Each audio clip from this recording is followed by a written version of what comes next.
Assalomu alaykum. Bugun sizlar bilan nevroz hayotim haqida gaplashamiz. Nevroz holatida qanaqa jiddiy o'zgarishlar bo'lgan, qanaqa simptomlar bo'lgan, sog'lig'imda qanaqa o'zgarishlar bo'lgan va bu holatga qanaqa yechim berganman va bu holatni hal qilganimdan keyin sog'lig'imda qanaqa tiklanish bo'ldi va qanaqa kasalliklar yo'qolib ketdi. Mana shu to'g'risida boshdan oxirigacha bugun sizlarga aytib beraman. Bu holat koronavirusning oxirgi paytlari boshlangan manda koronavirus qo'shimcha pnevmoniya bo'lgan. Pnevmoniya o'pkamda fibroz hosil qilgan. Pnevmoniya vaqtida men juda ham ko'p xavotir olganman. O'lib qolaman, yomon bo'lib qolaman, mazam qochib qoladi, bo'ldi hayot tugadi deb juda ham yuqori xavotirda bo'lganimdan keyin bu holatlar menda boshlangan. Shu orada bir hafta 10 kundan keyin menda koronavirus, pnevmoniya tuzalib ketdi, lekin o'pkamda fibroz qoldi. Bu fibroz bu chandiq ziyoni yo'q, ya'ni o'pka dinamikalariga ta'siri yo'q. Bu hatto qolib ketsa ham sizga zarari yo'q deb xulosa berishdi. Lekin menda o'sha nafas qisishlar, uyqusiz tunlar davom etaverdi, to'xtamadi. Shu orada menda shu ko'kragim atrofida juda ham qattiq siqishlar, yurak urib ketishlar kuchayib ketdi. Men nevropatologga murojaat qildim. Nevropatolog majro'beriy nevralgiya diagnozini qo'ydilar va kardiologga yubordilar meni. Kardiolog meni tekshirdi, EKG, echo xulosalarimni oldi va NCD pakardionalniy tipi diagnozini qo'ydi. Qo'shimcha majro'beriy nevralgiya diagnozi qo'yilgan menga. Shundan keyin kardiolog vaziyatni tushuntirdilar. Bu xavotir, qo'rquv hisobiga bo'lyapti. Sizga dorilar yozib beraman, lekin yuragingizda muammo yo'q, yuragingiz soppa-sog'. Xavotiringizni pasaytiramiz, shundan keyin sekin yaxshi bo'lasiz dedilar. Shundan keyin men nevropatologga yubordilar. Nevropatolog majro'beriy nevralgiyaga dorilar yozdi va vaziyatni tushuntirdi. Что sendagi vaziyat juda yuqori qo'rqyapsan. Shuni hisobiga bezovta bo'lyapsan. Agar bunaqa xavotir bo'laversa, sen tuzalishing qiyin bo'ladi dedilar. Shundan keyin men dorilarni ichdim, yurak urishlari pasaydi, lekin to'liq yo'qolmadi. Og'riqlar ham pasaydi, lekin to'liq yo'qolmadi. Mana shu vaqtda menda bo'g'ilish paydo bo'ldi endi. Yuraman, o'zidan o'zi bo'g'ilaman. Nafas yetmaydi, qanaqadir kimdir bo'g'gandek bo'lib turadi. Men terapevtga murojaat qildim. Terapevt meni endokrinologga yubordi. Endokrinolog o'zi qo'shimcha gormon xulosalarini oldilar va menda gepatirioz 1-darajali diagnozi qo'yilgan. O'sha vaqtda endi siz gormon ichasiz, lecheniya olasiz, har 3 oyda kelib turasiz deb xulosa berilgan. Ya'ni men endi gormon ichishni boshladim. Mana shu gormonli ichdim, bo'g'ilishlar pasaydi, lekin to'liq yo'qolmadi. Xuddi shu ichimda nimadir bor, shu bezovta qilyapti, topolmayapman nimaligini. Mana shu vaqtda shu gormonlarni ichib lecheniya olib yurdim. Keyin hamma nevroz qiladigan qopqonga tushdim. Men internetdan ma'lumot o'qishni boshladim.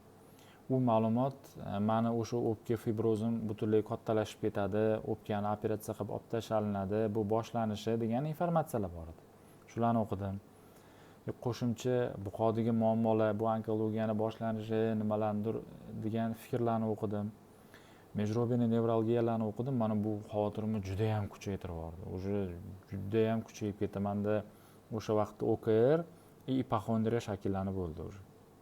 Shundan keyin men juda ham ko'p yomon xayollarning ichida qolib ketdim, juda ham ko'p informatsiya o'qib, o'zimni tekshiradigan bo'lib qoldim. Shu orada menda endi oshqozonimda og'riq paydo bo'ldi. Ovqat yeyman, nimadir tiqilib turadi. Ovqat yeyman, nimadir qadalib turadi. U hazm bo'lmaydi u. Ovqat yeyman, nimadir qadalib turadi, hazm bo'lmaydi. Endi men kuniga bir mahal ovqat yeydigan bo'lib qoldim. Chunki ko'p ovqat yesam, oshqozonim og'riydi. Men bir mahal obed qilardim, bo'ldi. Shundan keyin menda holsizliklar boshlandi. Boshim qattiq og'ridi, holsizlik, bu yerda ketma-ket yomon fikr, ipokondriya, tinmay ma'lumot o'qish, o'zini tekshirish juda ham kuchayib ketdi. Juda ham yomon holatlar paydo bo'ldi. Shundan keyin men gastroenterologga murojaat qildim, oshqozonimdagi vaziyatni tushuntirdim. Ular zond maslahat berdilar. Zondga borasiz dedilar. Men Toshkent shahrida endi surishtirdim, oldin men ishim tushmagan bunaqa zondlarga. Men Jahongir aka degan professor maslahat berishdi. Men Jahongir akaning yoniga bordim. O'sha protsedurani amalga oshirdik. Keyin yonlariga o'tkazib mendan jalbani so'radilar. Nima jalbim bor? Men vaziyatni tushuntirsam, ular kulib turdilar. Oshqozoningda o'zgarish bor, yo'q emas, lekin san tasvirlab beradigan muammo yo'q bu yerda. San qo'rqyapsan, vahima bo'lib qolgansan. San vasvas bo'lib qolgansan. Sandagi o'zgarish bor. Buni lecheniya qilsa bo'ladi, lekin san tasvirlab beradigan darajadagi bu holatlar emas. Shu bilan lecheniya yozib berdilar. Qo'shimcha antidepressantlar ham yozib bergan shu inson. Shundan keyin men endi oshqozonimga ham dorilarni ichishni boshladim. Mana shu vaziyatda men yana u diagnozlarni kirib o'qidim. U ham onkologiyani boshlanishi, rakni boshlanishi, boshqada menda xavotir to'xtamadi. Shundan keyin men boshimda shu juda kuchli og'riq paydo bo'ldi. U eplab bo'lmaydigan og'riq edi. Xuddi boshdan nimadir bir qattiq molotokda urgandek og'riq bo'lardi. Uni уже eplab bo'lmaydigan og'riq paydo bo'ldi. Men yana nevropatologga bordim. Nevropatolog ko'rib, "Banisada yot oqa, xohlasang yaxshilab tekshiramiz" dedi. Men aytdim, "Yo'q, banisada yotmayman, menga lecheniya yozib bering. Keyin bo'lmasa MRT qilamiz" dedilar. Boshqa MRT qilishdi, MRT yaxshi chiqdi. Keyin cherepnoy davleniyani ko'ramiz deyishdi. Cherepnoy davleniyam juda ham baland chiqdi. Keyin yana aytdilar nevrolog, "Mana ko'ryapsan, sen oldin bunaqa narsa yo'q edi senda, mana endi paydo bo'ldi. Keyin undan ko'ra nevrologiyada yotib chiqqin. Yaxshi bo'lib qolasan, 10-15 kun yotib chiqsang. Bunaqa desam o'zing kasal qilib qo'yapsan. Senda bu narsa kuchayaveradi, to'xtamaydi endi. To buni to'xtatmagunimizcha endi kuchayib ketaveradi. Keyin 10 kun nevrologiyada yotib chiqqin, sizlar men yotgim kelmadi." Shundan keyin meni bo'lmasa bitta xonaga kirib chiqasan, yonimizdagi xonaga bor. U ham nevropatolog dedilar, yozib berganlar. Qarasam, u vrach psixonevrolog xonasiga yuborgan ekanlar. Kirganimdan keyin meni eshitib turdilar-da, "Bo'ldi endi, lecheniya yozib beramiz. Meni yonimga kelib turasan haftasiga bir marta, yaxshi bo'lib qolasan. Sen hozir har bir og'rigan joyini ketidan yugurib yuraversang, qiynalib yuraverasan. Meni yonimga kelasan, haftasiga bir marta ko'ramiz seni. Kerak bo'lsa dorilarni to'xtataman, kerak bo'lsa qo'shib turaman" dedilar. Shundan keyin bir 5-6 xil dori yozib berdilar. Mana shu dorilarni oldim, yonlariga 2 marta bordim. Mendagi o'sha ichki bosim to'xtamadi. Ya'ni o'sha nevroz to'xtamadi. Shundan keyin men yana dalishib borgim kelmadi. Yana bu xatoyim bo'lgan, to'xtatib qo'ydim. Mana shu lecheniyalarni endi olib yurgan vaqtim meni pochkamda tosh bo'lgan. Tosh yo'lga chiqib ketib qoldi. Bu og'riq juda ham eplab bo'lmaydigan og'riq. Bu pochkan og'rig'iga, tosh og'rig'iga chidab bo'lmaydi inson. Men temir yo'l больницasiga bordim. Temir yo'l больницasida meni Odil aka degan vrach urolog kutib oldilar. U yerda urologiya, xirurgiya bitta joyda. Menga tushuntirdilar vaziyatni, og'riqlar bugundan qoladi. U tosh tushgandan keyin ruxsat beramiz deb vaziyatni tushuntirdilar. Endi men o'zi xavotirim, "Voy, juda ham baland, men уже yana o'lib qolaman, boshqa kasal bo'lib qolaman, onkologiyani boshlanishi va hokazo." Shundan keyin ertasi kuni kirib o'sha Odil akaga hech kimga yetmagan gaplarni aytganman. Menda mana shunaqa bo'laveradi. Meni hech kim tushunmayapti desam, eshitib turib sen xavotirga kirib qolgansan. Bu nevroz bo'lishi kerak. Sendagi bezovtalanish, mana analizlaring, menda hammasi yaxshi chiqyapti. Bunda xavotirli narsa yo'q. To'g'ri, o'zgarish bor. Uni xavotirli holat emas deb o'sha больницада qanaqa vrach bo'lsa, hammasidan billa yurib o'tkazganlar. "Yur, men seni mana lorga olib kiraman. Qarang, bunda onkologiya bormi? Og'ir kasal bormi?" Tekshirib, "Yo'q, hammasi yaxshi." Даже kojinnigacha olib kirib chiqqanlar. "Mana qarang, tanasida buni rak bormi? Qo'rquv bormi?" "Bor." "Rak bormi?" "Yo'q." Значит, senda qo'rquv bor. Hech qanaqa bu onkologiya yo'q, boshqa narsalar yo'q. Seni bu xavotiring hisobiga bot deb hamma vrach shu gapni xulosani beravergan. Mana shundan keyin qo'shimcha fizioterapiya, bosh massajlari hammasini qilib juda katta yordam bergan menga shu inson. Eng katta yordam bergan inson shu temir yo'l больницаsidagi urolog Odil aka bo'ladi. Hamma vrachdan o'tkazib maksimalniy yordam berganlar. Endi men больницаdan chiqib keldim. Hammasi chotki, bilaman, что hammasi zo'r. Men yutdim nevrozni, hammasi chotki. Uyga borib oyoqlarni uzatib, qo'polroq qilib aytganda yotib bo'ldi. Menda kasal yo'q, qanaqa onkologiya dedim. 8 kun, 9 kundan keyin yana sekin boshlandi bu narsa. Yana sekin vahima, yana g'alati his-tuyg'ular, balki ikkilanishlar, balki doktorlar ko'rmay qolgandir. Balki rostdan ham meni bilmayotgandir nima bo'layotganini. Chunki menda yana bu yurak urib ketyapti-yu. Menda yana tiqilish bo'lyapti-yu. Men shuncha dori ichsam ham bo'lmayapti-yu. deb ikkilanishlar, yana ketma-ket vahima hujumlari boshlandi. Endi menda juda kuchli vahima hujumlari boshlandi. Davleniya 180 ga 120, 170 ga 100, mana shunaqa o'ynaydigan bo'lib qoldi. Mana shu doirada men ertalab turganimda, bitta uyg'onganimda 7 ta dori ichardim. boshga, cherepnoyga, qon aylanishiga, gormon, boqoq yana dorilari, qo'shimcha preparatlar, oshqozonga, og'riqlarga, qisqasi bitta ichganda 7 ta dori, bir kunda 20 ta dori ichardim. 20 ta dori ichardim. Ertalab 7 ta, kech payt obedda 7 ta, kech payt 7 ta dori ichardim. Shundan keyin qutula olmadim. Yana bo'laveradi. Nima bu uzoqdagi narsalar yonimda paydo bo'lib qoladi. Yonimdagi narsalar uzoqqa ketib qoladi. Derealizatsiya, depersonalizatsiyalar qo'shilib ketdi. Mana shundan keyin men o'tirib xulosa qilyapman. Bo'ldi, men уже uzildim. Jonim uzilsa kerak shu kunlarda. Chunki endi shu kungacha yetib keldim, chidab keldim. Уже portlash bo'lyapti, уже chidab bo'lmayapti. Ketma-ket vahima hujumlar, ketma-ket bosimlar, уже kontrol yo'q, уже kontrol qila olmayapman. Уже bilmayapman hozir 5 minutdan keyin nima bo'ladi. Bilmayapman, ko'chaga chiqaman, vahima bo'ladi, uyga kiraman, vahima bo'ladi. Уже kontrol yo'qotdim уже. Chunki уже tamom bo'ldim, qo'polroq qilib aytganda.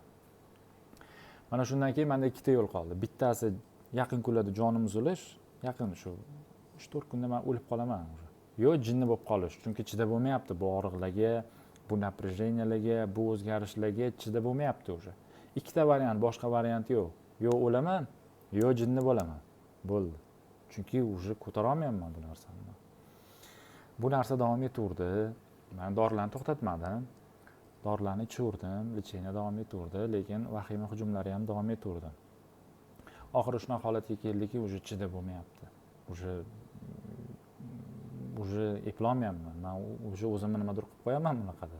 Bu og'riqlarga, bu напряжениyalarga, bu holatlarga men уже o'zimni nimadir qilib qo'yaman deyish fikri paydo bo'ldi menda. Mana o'sha vaqtda men Toshkent shahrini bilsanglar, bir Tinchlik metro tomonda o'tirgandim bir ish bilan. Internetda endi o'qiyapman. Psixolog, psixoterapevtlarning saytiga kirdim. Qarasam, meni yozishyapti. Vahima, mana shunaqa davleniya, o'zgarishlar, og'riqlar, oshqozondagi deyapman. Bu yerda meni yozgan shekilli onman. Keyin telefon qilaman bir ayolga, psixolog ayolga telefon qilaman. Oramiz men Tinchlik metrodaman, ular Chorsuvdalar. Ofislari Chorsuvda. Bilmaganlar uchun peshkom 10 minutlik yo'l. Mashinada 2 minutlik yo'l. Shunaqa Rossiyada turib telefon qilsam, keling deyaptilar. Keling, bo'ldi deyaptilar. Gaplashamiz deyaptilar. Men bordim, borgandan keyin vaziyatni tushuntirdim, kulib o'tirdilar. Yo'q, o'lib qolmaysiz bu narsadan.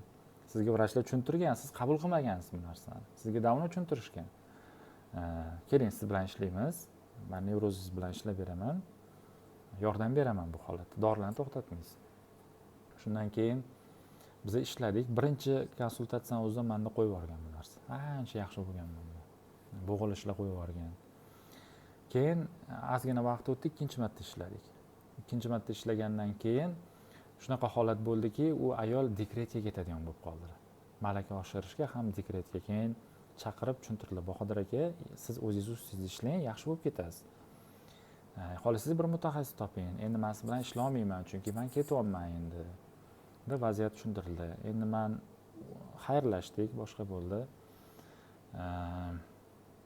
Oradan ozgina vaqt o'tdi, qanchadir aniq eslolmayman, qanchadir vaqt o'tdi, yana bu narsalar boshlandi menda. Yana sekin ko'tarilishlar boshlandi. Inson sezadi o'zi, sekin boshlanadi, yana qaytish boshlandi. Endi bildim, men orqaga yursam, уже yo'q, yo'l yo'q. Orqada men nima kutib turganini bilaman, qanaqa hayot kutib turganini bilaman orqada. Endi men o'zimni ustimda ishlashim kerak. Men endi o'zimni o'rganishim kerak. Endi men ofitsialni, ya'ni tasdiqlangan nevroz to'g'risida saytlarni o'qishni boshladim. Mana shu vaqtda menga bir kitob chiqdi, neyrobiologiya kitobi chiqdi. Men o'qisam, o'zimni ko'rdim. Ya'ni, voy, Bahodir-ku bu. Men-ku bu. Meni yozgan. Neyrobiologiya o'sha qaysidir o'zgarishlar, mana shunaqa vahimalar. Men qiziqib ketib qoldim neyrobiologiyaga. Men tinmay kitob o'qishni boshladim. Ana balig'i suvdan olsangiz qanaqa pitirchilaydi? Men shunaqa pitirchilab kitob o'qidim. Tinmay ovqat yeyotganda ham, ko'chada yurganda ham, hatto bo'sh vaqtim qoldi, kitob o'qishni boshladim. Neyrobiologiyani o'qidim. Keyin ilm ochilaverdi. Psixoanaliz chiqdi. Nima ekan bu dedim. Psixoanalizni o'qidim, vaziyat tahlil qilishni o'rgandim, o'zimni yoshlikdagi muammolarimni ko'rishni boshladim. Psixoanalizga qiziqib ketib qoldim men. Psixoanalizni o'rgandim. Mana shundan keyin filosofiyalar chiqdi. Filosofiyalarni o'qidim. Mana shundan keyin menda o'zgarishlar boshlandi. Keyin menda trenirovka qilgim keldi. Men Toshkent shahrida kardio trenirovkani boshladim. Kardio trenirovka harakat, ko'proq harakat, nafas olish mashqlari, ko'proq harakat, ya'ni vес tashlashga, formaga, kardio trenirovkaga bordim men. Shu kardio trenirovka bilan o'zimni ustimda ishlashni teng olib ketdim, to'xtatmadim. Uni ham, buni ham. Va filosofiyani o'rganganimdan keyin psixodinamikani o'rgangandan keyin miya faoliyati, anatomiyani o'qidim, nerv sistemani o'qishni boshladim. Simpatik, parasimpatik nervni sistema, nima o'zi nerv sistema, qanaqa boshqariladi u, qiziqib o'rganaverdim. Mana shundan keyin oxiri psixoterapiyani o'rgandim. Nima ekan bu psixoterapiya? Psixoterapiyalarni o'rganishni boshladim. Mana shundan keyin o'zimni qo'llab 94-kuni men nevrozni yengganman. 94-kuni menda qo'rquv qo'yib yubordi, qo'rquv yo'qolib ketdi. Bildim o'zim. Qo'rquv sirasi qo'yib yubordi. Sekin qo'yib, oxirgi nuqtasiga kelganda qo'rquv qo'yib yubordi. Mana shundan keyin 96-kuni simptomlar qo'yib yubordi. Bo'g'ilishlar yo'qolib qoldi o'zidan o'zi. Boshim og'riqlari qo'yib yubordi. Yuragim urib ketishi yo'qolib qoldi. Oshqozonimdagi og'riqlar, g'alati his-tuyg'ular yo'qolib qoldi. Ya'ni men nevrozimni 96-kuni o'zim ustimda ishlab yengganman. Xo'p, endi nevrozimga qo'shilgan qanaqa kasalliklar yo'qolib ketdi? Bu juda ham ko'p insonni qiziqtiryapti. Birinchisi bu fibroz yo'qolib ketdi. Chunki men trenirovka qildim. Havo ko'p aylandi, kislorod ko'p aylandi. Menda o'pkadagi fibrozim ochilib ketdi. Hozirgi paytda menda o'pkada fibrozim yo'q. Fibroz yo'q. Ikkinchisi cherepnoy davleniyam yo'qolib ketdi. Hozirgi paytda boshim qattiq og'rimaydi. O'shandan beri, ya'ni 96-kundan beri cherepnoy davleniya yo'q menda. Cherepnoy davleniyam tuzalib ketdi. Uchinchisi bu gepatirioz yaxshi bo'lib ketdi. Gepatirioz hozirgi paytda menda yo'q. Men hozirgi payt gormon ham ichmayman, hech qanaqa dori ichmayman, hatto yengil dorilar ham ichmayman. O'shandan keyin men 6 oydan keyin bir marta gormon topshirdim. Keyin yana bir marta 6 oydan keyin gormon topshirdim. Hech qanaqa o'zgarish chiqmadi. Hammasi norma chiqdi. Ya'ni men nevrozim bilan qo'shilib boqog'imdagi kasallikni ham yengganman. Ya'ni gepatirioz hozirgi paytda menda yo'q. To'rtinchisi bu oshqozonimdagi og'riqlar yo'qolib ketgan. Ovqat yesam ham, nima yesam ham oshqozonim og'rimaydi, botmaydi, hech qanaqa напряжение bo'lmaydi, ko'p ovqat yesam ham og'irlik qilmaydi. Yaxshi, qisqasi oshqozonimdagi og'riqlar, botishlar, qaysidir o'zgarishlar yo'qolib ketgan. Ya'ni nevroz bilan qo'shilganda 5 ta kasallikdan men nevroz bilan qo'shilib ozod bo'lganman. Hammalarga shu kun kelishini chin dildan tilab qolaman. Sog' salomat bo'linglar.